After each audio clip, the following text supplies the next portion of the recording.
Vamos agora falar das leis básicas dos circuitos elétricos. Começando pela lei de Ohm. Os materiais geralmente possuem um comportamento característico de resistir ao fluxo de carga elétrica. Essa propriedade física ou habilidade é conhecida como resistência e é representada pelo símbolo R. Podemos representar a resistência da forma matemática a seguir. Aqui eu tenho R igual a ρ, que multiplica L sobre A. ρ é a constante do material, então vai depender do material. A resistência depende do material. Depende também diretamente do comprimento desse material, ou seja, a resistência é diretamente proporcional ao comprimento. Quanto maior o comprimento, maior será essa resistência. E é inversamente proporcional à área. Quanto maior a área, menor vai ser essa resistência, porque eu tenho mais caminhos para a corrente passar. Então, ρ é conhecido como resistividade material em Ohm metro. Bons condutores, como cobre e alumínio, possuem baixa resistividade, enquanto isolantes, como mica e papel, têm alta resistividade. E aqui temos uma tabela com a resistividade de cada material. Prata, cobre, alumínio. Vejam, o cobre é 1,72 vezes 10 a menos 8 ohm por metro. A prata é menos resistivo, 1,64 vezes 10 a menos 8. O alumínio é um pouco mais resistivo do que o cobre, e aí vai aumentando a resistência à medida que você vai descendo nessa tabela. O carbono, germânio e silício é considerado como semicondutor, porque tem a resistividade entre os condutores e os isolantes, que vejam aqui possuem alta resistividade. A lei de Ohm afirma que a tensão V em um resistor é diretamente proporcional à corrente I através dele, ou seja, a tensão e a corrente são diretamente proporcionais. Ohm definiu a constante de proporcionalidade para um resistor como resistência R. Então, R é a constante de proporcionalidade entre tensão e corrente. Assim, nós temos a lei de Ohm como V igual a I vezes R, que é a forma matemática da lei de Ohm. R na equação 2.3 é medido na unidade de ohms, designada o ômega maiúsculo. Portanto, a resistência R de um elemento representa sua capacidade de resistir ao fluxo de corrente elétrica.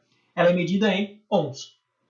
Considerando a equação 2.3, podemos deduzir que R igual a V sobre I, um outro formato da lei de Ohm.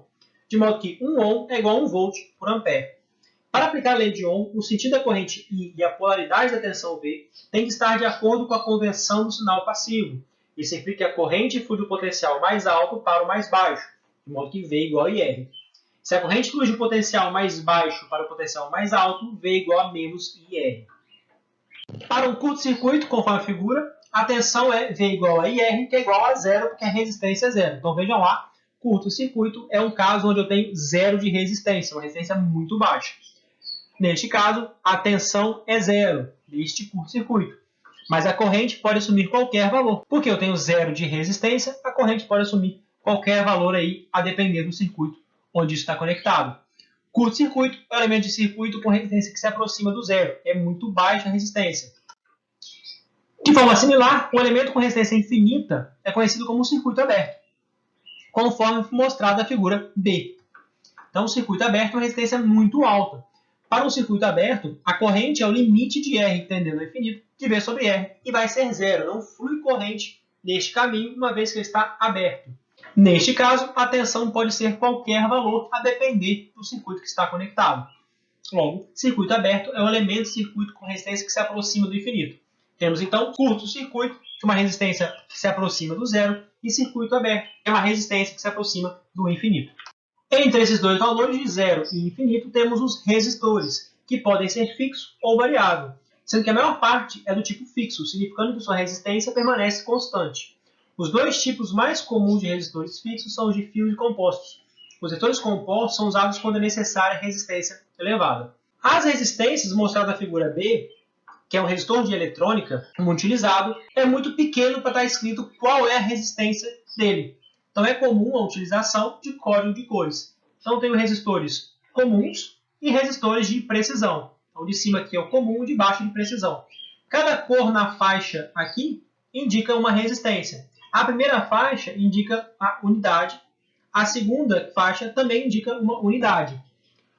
A unidade multiplicadora, que é o multiplicador aqui, vai dizer, por exemplo, esse cara aqui é verde, ou seja, o primeiro índice dele aqui é 5. A segunda casinha dele é azul, ou seja, 6. 56. E o multiplicador é amarelo. Então, vejo no amarelo vezes 10 kΩ. Então, é 56 vezes 10 kΩ. Isso vai ser igual a 560 kΩ. Olha o quilo sendo usado aqui para representar a resistência. Neste aqui de baixo é de precisão. Ele tem uma casinha a mais e tem uma precisão melhor. Os resistores sem precisão, vamos botar assim, tem 10% de tolerância. Então, o valor dele pode variar em 10%. Já os resistores de precisão tem 1% de tolerância, então o valor dele pode variar 1%. Então vamos lá. Vermelho eu tenho 2. A segunda faixa é laranja, eu tenho 3. Opa, 3. A terceira faixa é roxo, então 7. 2, 3, 7. Então já tenho 237 ohms. No multiplicador é preto, então multiplico por 1 ohm, tendo no final 237 ohms. Os resistores variáveis têm resistência ajustável. Um tipo comum é conhecido como potenciômetro, que é um elemento de 3 terminais com contato deslizante ou cursor móvel. Deslizando-se o contato, a resistência do terminal do contato e os terminais fixos varia. Assim como os resistores fixos podem ser de fio ou compostos, conforme o estado da figura. Aqui embaixo eu tenho a simbologia do resistor variável e de um potenciômetro. O potenciômetro tem 3 terminais, são esses aqui. Indicando aqui eu teria a entrada 1, A2 e A3, que seria aqui 1, 3 e 2. Hoje, a maioria dos componentes de circuitos, inclusive os resistores, são integrados ou então usam a tecnologia de montagem em superfície. São os resistores SMD. Então, aqui na figura, mostra uma placa de circuito com esses resistores. Esse código aqui em cima dele indica qual que é a resistência desse resistor. Então, todos esses elementos aqui são montados na superfície. Então, tinha o convencional, resistor, transistor e capacitor, e que eu tenho os SMD. Então, este carinha aqui que eu estou apontando é um capacitor cerâmico. Esse de cá.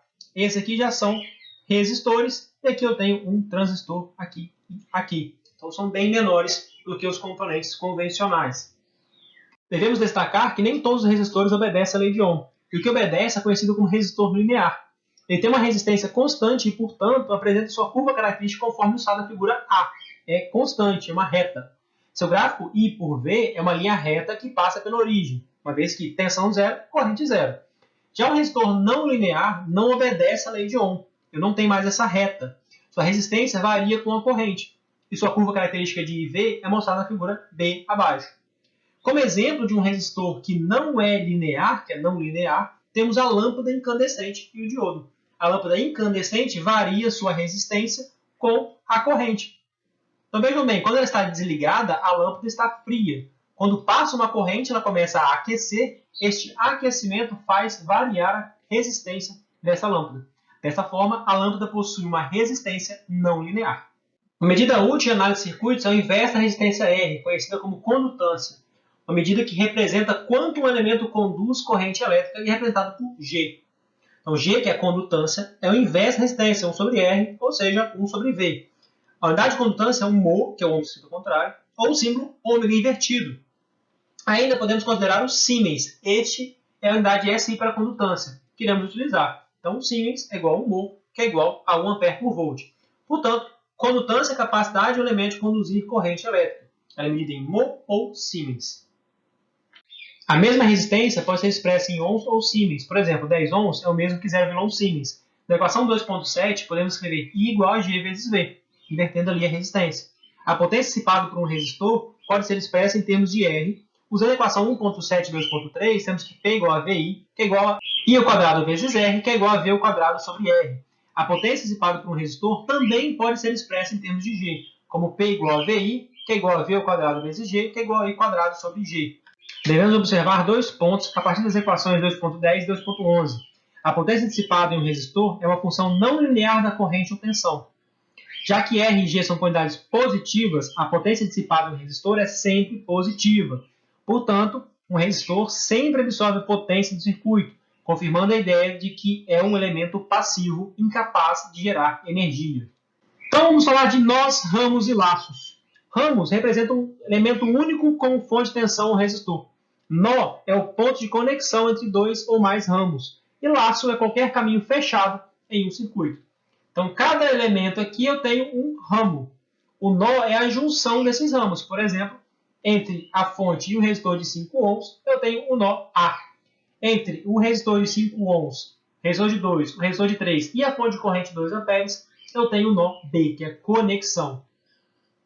E o laço é simplesmente uma volta fechada. Então, se eu dou uma volta fechada aqui, entre os componentes 10 volts, 5 ohms e 2 ohms, eu tenho um laço, que é uma volta fechada. Este circuito aqui também pode ser representado dessa forma aqui à direita.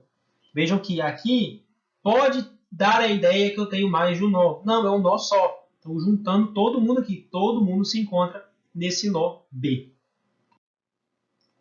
Dois ou mais elementos estão em série se eles compartilharem exclusivamente um único nó e, consequentemente, transportarem a mesma corrente. Dois ou mais elementos estão em paralelo se eles estiverem conectados aos mesmos dois nós e, consequentemente, tiverem a mesma tensão entre eles. Vejam aqui, entre o nó B e C, eu tenho o elemento 2 ohms, 3 ohms e a fonte 2 amperes. Então, estes três elementos estão em paralelo, porque eles compartilham o mesmo ponto B e o ponto C. Já a fonte e o resistor de 5 ohms, a fonte de tensão, estão em série por quê? Do C, eu tenho a fonte que vai para o A, que eu tenho o resistor que vai para o B. Então, a mesma corrente que passa na fonte passa nesse resistor, ou seja, estão em série. Então, vamos aqui identificar quem são os nós e os ramos e os laços. Então, aqui eu tenho o ramo de 10 volts, 5 ohms, 6 ohms e 2 amperes. 10 volts está em série com 5 ohms. Por quê? A mesma corrente passa pelos dois elementos. Já os 6 ohms e os 2 ohms estão em quê? Paralelo. Vejam, aqui eu posso chamar o nó A e aqui embaixo o nó B. Tanto esses dois elementos estão em paralelo entre si. Ainda posso dizer que o resistor de 6 ohms e a fonte de 2 amperes estão em paralelo com o ramo 10 volts e 5 ohms. Por quê? Essa fonte e o resistor, que são esses dois elementos aqui, vão do ponto B ao ponto A, assim como esses dois. Então, internamente, eles estão em série, os dois juntos estão em paralelo com esses dois elementos. Aqui eu tenho 1 ohm em paralelo com 2 ohms. Este conjunto aqui está em série com o resistor de 5 ohms, que está em série com esse conjunto aqui, que internamente está em paralelo. Eu colocando o nome aqui nos nós, fica mais fácil. Então, aqui eu tenho A e aqui eu tenho B. Entre os dois, quem que eu tenho? 1 ohm e 2 ohms. Eles estão em paralelo. Essa corrente que vai chegar aqui, ela vai sair aqui e voltar para cá. Ou seja, este ramo aqui com esses dois elementos está em série com o resistor de 5 ohms. Assim como este ramo à esquerda com esses dois elementos está em série com o resistor de 5 ohms. Vamos falar agora das leis de Kirchhoff. As leis de Kirchhoff foram introduzidas pela primeira vez em 1887, pelo físico alemão Gustav Robert Kirchhoff.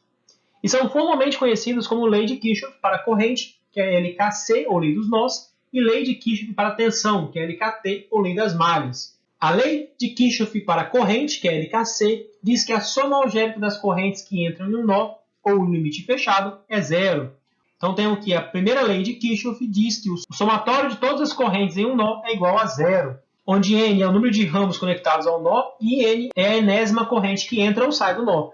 Conforme essa lei, as correntes que entram em um nó poderiam ser consideradas positivas, enquanto as correntes que saem do nó, negativas e vice-versa. É sempre importante, na análise de lei de Kirchhoff das correntes, considerar um sentido para a corrente. É comum considerar as correntes que entram positivo e as que saem negativas, mas nada impede de considerar o contrário. As correntes que entram como negativas e as correntes que saem como positivas. O importante é manter o padrão até o final. Então, a soma das correntes que entram em um nó é igual à soma das correntes que saem de um nó. Ou a soma das correntes que entram em um laço fechado é igual à soma das correntes que saem desse laço fechado. Então, neste caso, quem que eu tenho entrando aqui? I1 mais I4 mais I3 vai ser igual a I2 mais I5. Porque tenho entrando, entrando, entrando e saindo e saindo. Neste caso, ao invés de considerar as correntes em cada um dos nós, eu vou considerar nesse laço fechado, ou seja, esta corrente, esta corrente, esta corrente, esta corrente e esta corrente. Isso é o contrário. Então, não preciso necessariamente considerar um nó. Eu posso considerar uma região. A segunda lei de Kirchhoff se baseia no princípio da conservação de energia. A lei de Kirchhoff para a tensão diz que a soma algébrica de todas as tensões em torno de um caminho fechado ou laço é igual a zero. Ou seja, o somatório das tensões neste laço fechado é igual a zero. Então, segundo a equação, M é o número de tensões do laço, ou número de ramos do laço, e Vm é a enésima tensão. A soma das quedas de tensão é igual à soma das elevações de tensão. Neste caso aqui, quem que eu vou ter? Seguindo esse sentido de laço, começando aqui por esta fonte de tensão, eu tenho V1 somando, porque vai do menos para o mais. Eu tenho menos V2, que foi do mais para o menos, menos V3, que foi do mais para o menos, mais V4, porque foi do menos para o mais, menos V5, porque foi do mais para o menos. Isso é igual a zero. Não necessariamente eu preciso seguir igual na figura anterior. Eu posso fazer um laço aqui. Ó. Isso vai ser um laço fechado. Eu vou considerar a tensão entre o ponto A e o ponto B. Então aqui eu tenho do menos para o mais, VAB, menos V1, menos V2, mais V3 vai ser igual a zero. Ou seja, VAB vai ser igual a V1 mais V2 menos V3. Vamos fazer um exemplo da segunda lei de Kirchhoff, a lei das malhas. Então vamos encontrar a tensão V1 e V2 entre esses dois elementos. Como eu posso fazer? Traço uma malha, é importante o sentido dela, e vou fazer agora a soma das tensões. Começando aqui de baixo. Então vai ser 20 menos V1 menos V2 vai ser igual a zero. Só que V1 e V2 eu posso representar pela lei de Ohm como sendo V igual a R vezes I. Então eu tenho 20 menos 2 ohms que multiplica a corrente I menos 3 ohms que multiplica a corrente I. Isso vai ser igual a zero, porque a mesma corrente passa em todos esses elementos. Ou seja, 20 menos 5I é igual a zero. Esta corrente I vai ser igual a 20 dividido por 5 e vai ser igual a 4 amperes. Como encontramos 4 amperes, vamos ter que a tensão V1 vai ser igual a 4, que multiplica 2, ou seja, 8 volts. A tensão V2 vai ser igual a 4, que multiplica 3, que vai ser igual a 12 volts. Notem que, se eu somar as duas tensões, eu tenho que ter 20 volts, que é a tensão da fonte aqui. Vamos a um exemplo. Determine V0 no circuito mostrado na figura abaixo. Então vamos lá. Aqui eu tenho uma fonte controlada. Então essa fonte está controlada e a tensão dela é 2 vezes a tensão no resistor 6. Então a fonte de tensão controlada por tensão. Como nós vamos prosseguir? Vamos escrever aqui a nossa malha. Vamos desenhar essa malha I. Então agora vamos fazer a equação dessa malha. Vou começar aqui por baixo. Está dizendo aqui por baixo.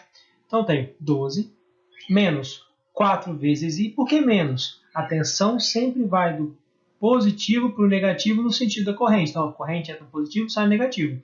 Aqui embaixo, mesma coisa. Olha, a corrente vai entrar no positivo e sair no negativo. Então seguimos.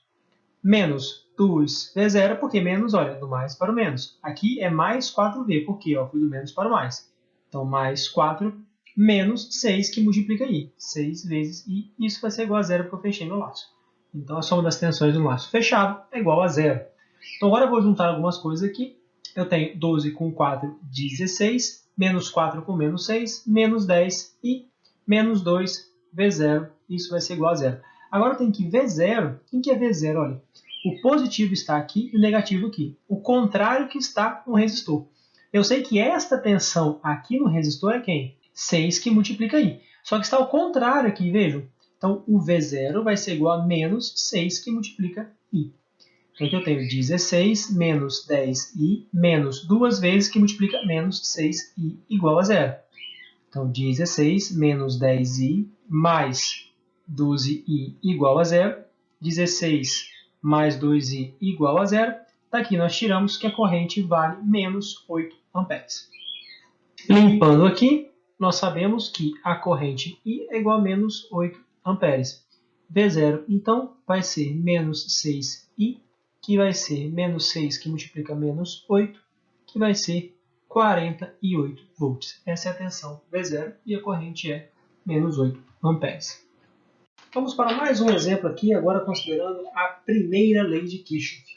Eu vou fazer aqui um nó em cima, aqui, esse nó A, e vou encontrar a tensão e a corrente I0. Então vamos lá. Vou considerar as correntes que entram e que saem deste nó. A primeira que entra é essa corrente aqui da fonte de corrente. Ela vale 0,5 e 0. A segunda corrente é a corrente que sai, o I0. Quem que essa corrente está saindo? É a tensão no meu nó A, que é V0, olha, o positivo está aqui em cima, enquanto o negativo está no terra aqui. Então eu tenho menos V0, o menos porque a corrente está saindo, dividido por 4, que é a resistência. Notem que aqui está no formato I igual a V sobre R. Aqui eu tenho uma corrente de 3 amperes entrando, então mais 3 amperes, isso aqui vai ser igual a 0. Ressaltando aqui, quem que vai ser I0? I0 é a corrente que desce pelo resistor de 4 ohms. Então, o I0 vai ser igual a tensão neste resistor dividido pela resistência, que é 4. Substituindo aqui, eu vou ter meio, que é o 0,5, né? Fica mais fácil. I0 é V0 dividido por 4, menos V0 dividido por 4, mais 3 igual a 0. Tirando o mínimo aqui, que é 8, eu tenho V0 menos 2V0 mais 24 igual a 0. V0 menos 2V0, eu tenho menos V0 mais 24 igual a 0. O nosso V0 vai valer 24 volts. Qual a corrente? 24 dividido por 4. Ou seja, I0 vale 24 volts dividido por 4, ou seja, 6 amperes. Saindo das leis de Kirchhoff e indo para resistores em série e divisores de tensão, vamos considerar o circuito com um único laço da figura ao lado. Nós podemos reparar aqui que os resistores estão em série, uma vez que a mesma corrente percorre os dois resistores. Aplicando a lei de Ohm a cada um dos resistores, nós vamos obter que a tensão V1 vai ser I que multiplica R1, que vai ser V2, que é igual a I que multiplica R2. A corrente é a mesma porque estão em série. Se nós aplicarmos a lei de Kirchhoff das tensões ao laço, fazendo um laço aqui no sentido anti-horário, nós vamos ter menos V, que é a tensão da fonte, mais V1, mais V2. Isso vai ser igual a 0. Combinando as equações 2.24 e 2.25, nós vamos obter que V vai ser igual a V1 mais V2, ou seja, a tensão da fonte é igual à soma das tensões das resistências, que vai ser igual a I, que multiplica R1 mais R2.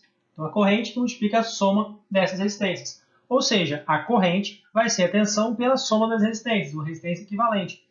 Vamos observar que nessa equação aqui 2.26, ela pode ser escrita trocando esse R1 e R2 por quem? R equivalente. O que implica o fato de dois resistores poderem ser substituídos por um resistor equivalente, R equivalente. Ou seja, a resistência equivalente desses componentes em série basta somar. Logo, a resistência equivalente de qualquer número de resistores ligados em série é a soma das resistências individuais. Para N resistores em série, então, eu vou ter que a resistência equivalente vai ser R1 mais R2 mais Rn. Ou seja, um somatório de N igual a 1 até N de Rn, das N resistências do circuito. Para determinar a tensão em cada resistor na figura, nós vamos substituir para a equação 2.26 e a equação 2.24, nós vamos obter o quê? V1 vai ser igual a R1 sobre R1 mais R2, que multiplica V. Enquanto V2 vai ser R2 dividido por R1 mais R2, que multiplica V. Quem que é isso aqui? V dividido por R1 e R2 é quem? É a corrente I. Então veja aqui, ó. Aqui é a corrente I. O que eu estou fazendo? R1 vezes I, R2 vezes I. Em geral, se um divisor de tensão tiver N resistores, do R1, R2 e do Rn, em série, com a tensão de entrada V, o enésimo resistor Rn terá uma queda de tensão de Rn sobre a soma das resistências, sobre a resistência equivalente total. Então, Vn vai ser igual à resistência que eu quero saber a tensão, dividido pela soma das resistências, que multiplica a tensão da fonte. Porque, como está em série, esta tensão dividido pela resistência equivalente que está em série vai ser quem? A corrente. Agora, tratando de resistores em paralelo do divisor de corrente, vamos considerar o circuito da figura ao lado aqui, em que dois resistores estão conectados em paralelo e, portanto, possuem a mesma queda de tensão entre eles. Então, em paralelo, a tensão é a mesma. Daí, temos a lei de Ohm, dizendo que V, a tensão, é igual a I1 vezes R1, que é igual a I2 vezes R2. Ou seja, a corrente I1 é a tensão sobre R1, a corrente 2 é a tensão sobre R2. Aplicando a lei de Kirchhoff das correntes em um nó, que é esse nozinho aqui de cima, obtemos a corrente total I, conforme indicado. Eu tenho I que vai ser igual a I1 mais I2. Substituindo a equação 2.33 na equação 2.34, nós obtemos que a corrente I vai ser igual a V sobre R1 mais V sobre R2. Deixando em evidência, eu tenho que V multiplica 1 sobre R1 mais 1 sobre R2, vai ser igual a corrente. Ou seja, V dividido por uma resistência equivalente. Quem que vai ser essa resistência equivalente? 1 sobre resistência equivalente vai ser igual a 1 sobre R1 mais 1 sobre R2. Ou seja, 1 sobre resistência equivalente vai ser igual a R1 mais R2 sobre R1 R2. Ou a resistência equivalente é o produto das resistências pela soma. Lembre-se sempre, então, que de dois resistores, a resistência equivalente é o produto pela soma. A resistência equivalente de dois resistores em paralelo é igual ao produto de suas resistências dividido pela sua soma. Produto pela soma. Podemos estender o resultado da equação 2.36 ao caso geral de um circuito com N resistores em paralelo. A resistência equivalente vai ser 1 sobre R equivalente igual a 1 sobre R1 mais 1 sobre R2 mais 1 sobre Rn. Observe que R equivalente é sempre menor do que a resistência do menor resistor da associação em paralelo. Então, se eu tenho um resistor de 2 ohms em paralelo com um de 3, a resistência vai ser menor do que 2. Se eu tenho um resistor de 2 ohms em paralelo com um de 1000, a resistência vai ser menor do que 2. Se R1 for igual a R2, que for igual, são resistores iguais em paralelo, então a resistência equivalente vai ser a resistência dividido pela quantidade desses resistores que se repetem. Então, se tem um resistor de 3 em paralelo com um resistor de 3, a resistência equivalente vai ser 1,5, simplesmente dividir por 2. Dada a corrente total I que entra pelo nó A, como sabemos a corrente I1 e I2? Sabemos que resistor equivalente tem a mesma tensão. Ou seja, V vai ser igual a I que multiplica a resistência equivalente. Ou, trocando R aqui, eu tenho que I que multiplica R1 R2 sobre R1 mais R2. Produto pela soma.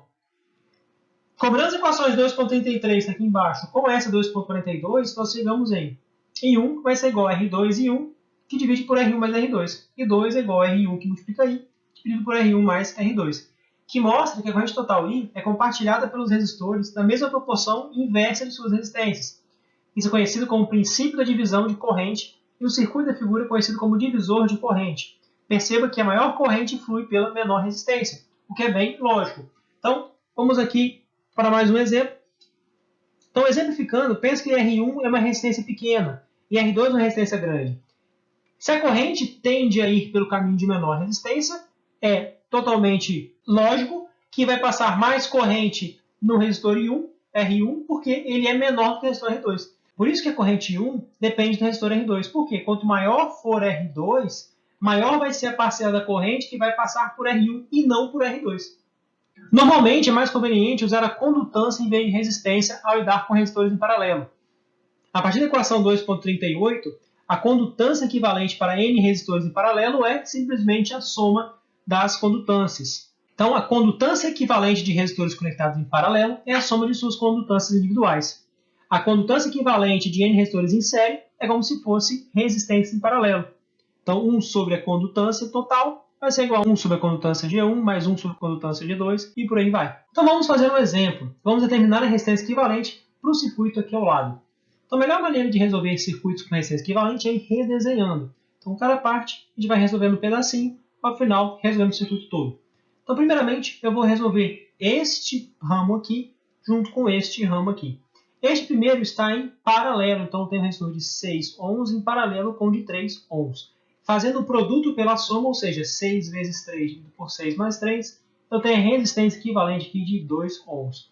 E aqui eu tenho 1 mais 5, que vai ser 6 ohms. Então, redesenhando aqui, eu tenho um resistor de 4, que eu não mexi, um resistor de 2, este resistor que nós mexemos, o resistor de 8 aqui, e no finalzinho aqui, este resistor de 6 ohms. Aqui é 6 ohms, aqui eu tenho 2 ohms, 2 ohms, 4 ohms e 8 ohms. Agora, aqui internamente, eu tenho dois resistores em série. Então, resolvendo só esse pedacinho aqui, nós vamos chegar em um resistor de 4, um resistor aqui, um resistor de 8 e este resistor de 6. Então, aqui eu tenho 6 ohms.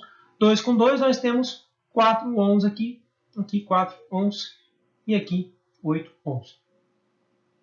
Agora nós temos que o resistor de 4 com o resistor de 6 está em paralelo. Então, quanto que vai ser 4 ohms em paralelo com 6 ohms? Produto pela soma. 4 vezes 6 dividido por 4 mais 6. 4 vezes 6, 24, dividido por 10, que é 4 mais 6, eu tenho 2,4 ohms. Então, vou redesenhar esse circuito, o resistor de 4, esse resistor agora de 2,4 e o resistor de 8, 4 ohms, 8 ohms e aqui 2,4 ohms. Agora eu tenho 3 resistores em série, basta somar as 3 resistências. A resistência equivalente deste circuito vai ser 4 com mais 8, 12, com mais 2,4, 14,4 ohms. Essa é a resistência equivalente deste circuito. Então, mais um exemplo. Determine a resistência equivalente para o circuito mostrado na figura ao lado. Aqui tem uma baguncinha que pode parecer que é um pouco mais complicado de entender, porém não. Vejam, aqui eu tenho essa linha que atravessa do ponto B até o ponto D.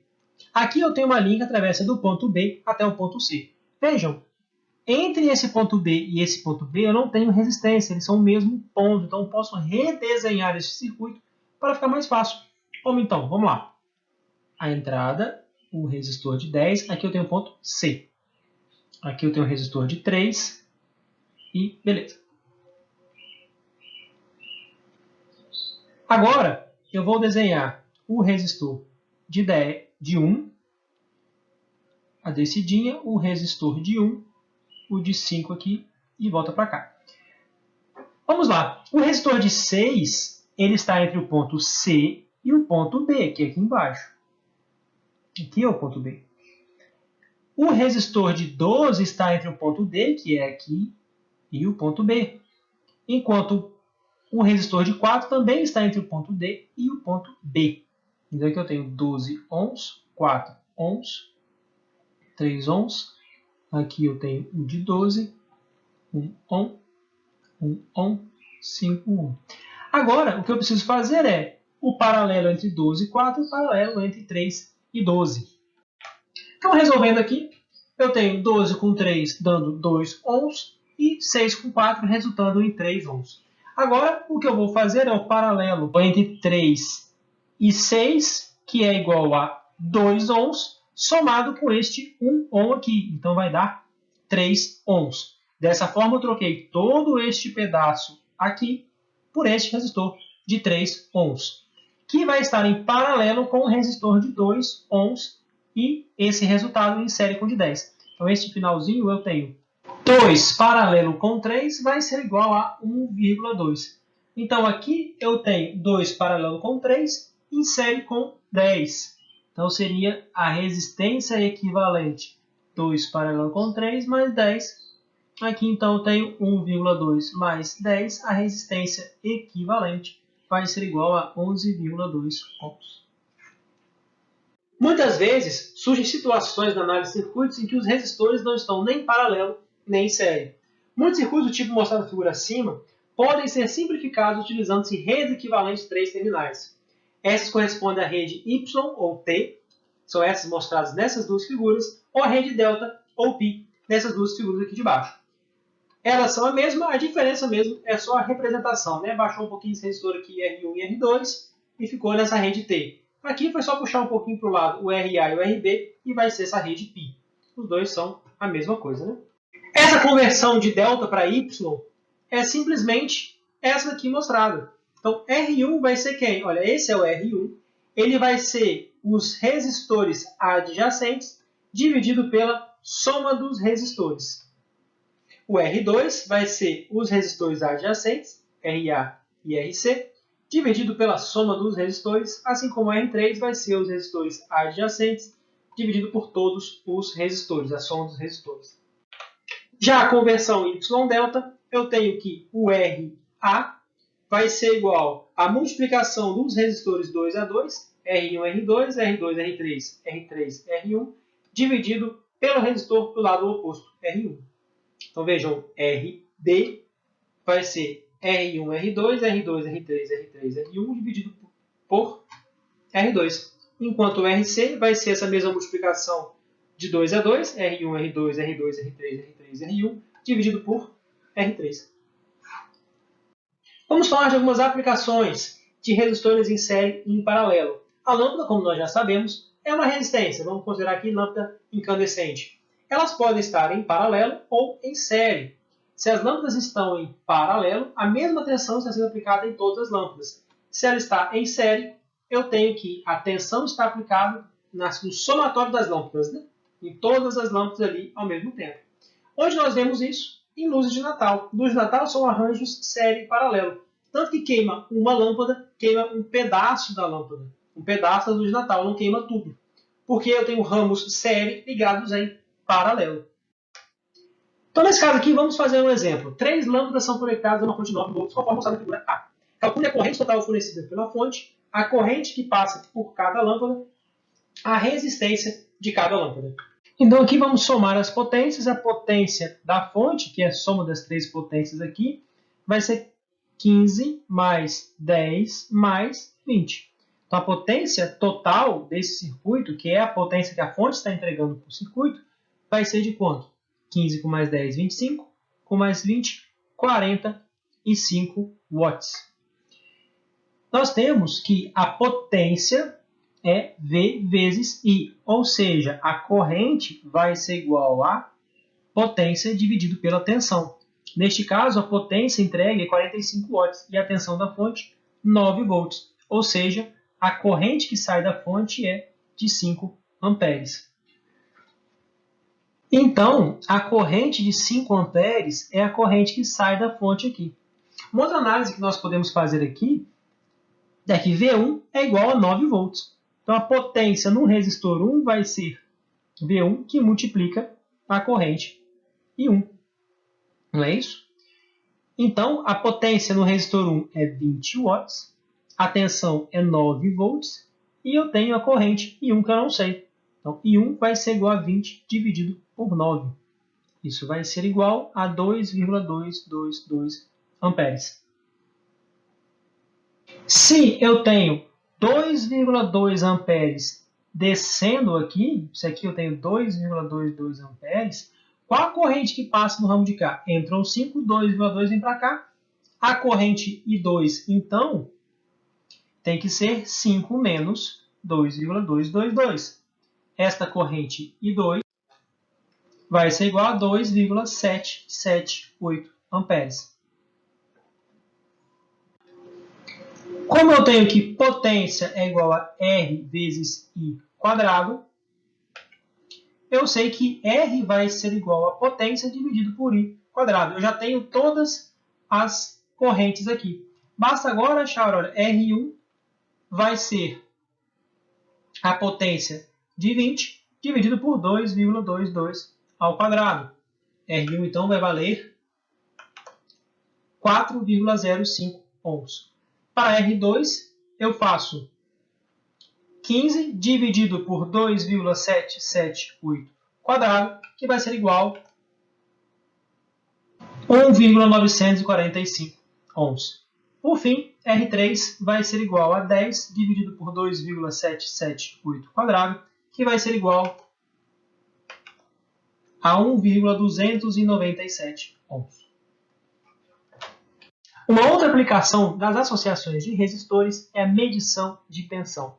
Pense que eu tenho uma tensão muito alta a ser medida e meu equipamento de medição não consegue medir tensões tão altas. O que eu faço? Então, eu pego uma parcela dessa tensão grande e ponho no meu medidor. Sabendo a relação de quantos por cento se representa da tensão original que eu estou medindo, eu consigo medir, através de uma pequena parcela da tensão, a tensão de entrada. Como eu faço isso? Com um divisor de tensão. Isso é o que é feito nos galvanômetros, que são os medidores de tensão, ou voltímetro. O voltímetro ele é colocado em paralelo, ele tem uma alta resistência.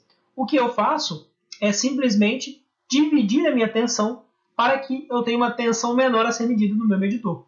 O mesmo eu faço com a corrente. A corrente é colocada em série com o meu elemento, porque mede corrente. Então tem que ter uma resistência muito baixinha. Com a organização de resistores, eu consigo fazer uma divisão de tensão para que a corrente que passa no medidor não seja tão alta a ponto de estragar este medidor. E assim acabamos a aula de hoje sobre as leis básicas de circuitos elétricos. Até a próxima!